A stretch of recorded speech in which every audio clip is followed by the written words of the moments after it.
Fishers, we've got some pretty good fishing around us, although the reports don't flow in as easily as they do during the summer months, because obviously it's only the keen fishers that are out there, the ones that are pretty switched on, understand how to fish it when things quieten down a little bit as far as the native fish goes, but the reports are still flowing in.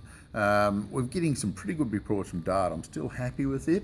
Haven't heard of anyone getting any yabbies out of it over the last couple of weeks, but the trout there are in good enough numbers.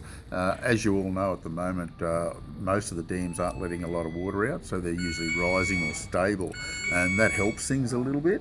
We find that trolling at Dart's pretty good. Ford fenders and cowbells seem to be more consistent than anything else. If you're going to go up there, make sure you take a bit of bait with you. Using scrubworms under bubble floats generally works really well this time of year, especially in around the timber and that sort of thing. So quite a bit of activity there, as you can see, and it's certainly worth the effort. Because the rivers are really low at the moment, you've got a situation where there's a real lot of access, especially on the Mitter and all those Victorian streams, and we're getting some very, very good fish out of them. A lot of trout moved up the streams at the moment, and we're doing quite well. Most of them just drifting worms would be good as anything, but just using little bright coloured lures, like going to use the Seltra, bright reds, anything of that nature. The Vibrax Blue Fox spinners, very good, especially in the bright oranges and the golds. They'll cover the options extremely well. Getting a few reports from the Hume Weir. Most of the fish coming out of there are just yellow belly. The redfin have been really sparse this season there. Still getting the occasional cod right up the top end of the weir, but they are getting a few yellows, mainly slow rolling soft plastics. Bait fishing seems to have slowed down a bit. Anybody chasing reddies with bait shrimp seem to be the better baits. Murrumbidgee River around here, low, clean enough to spin, but they're getting some very good fish out of it. Working pretty hard, but they're getting some good fish. Bait fishing down round Barrenbed Weir up to about Colhagen's Beach seems to be pretty consistent at the moment. Anyone lure fishing up above Wagga's doing all right, but it's more walk the bank stuff because a lot of access is pretty difficult up there.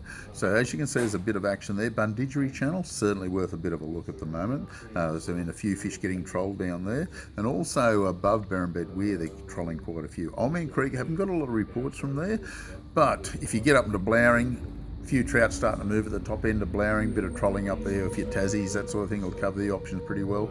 Bait fishing off the bank, certainly worth the effort, but target the cod if you're bait fishing off the bank. Use big yabbies and you should do all right, or big grubs if you've got hold of them, and it's certainly worth the effort. Tolbingo, very patchy. The odd fish coming out of Junimar Pondage off the bank with worms, worth the effort.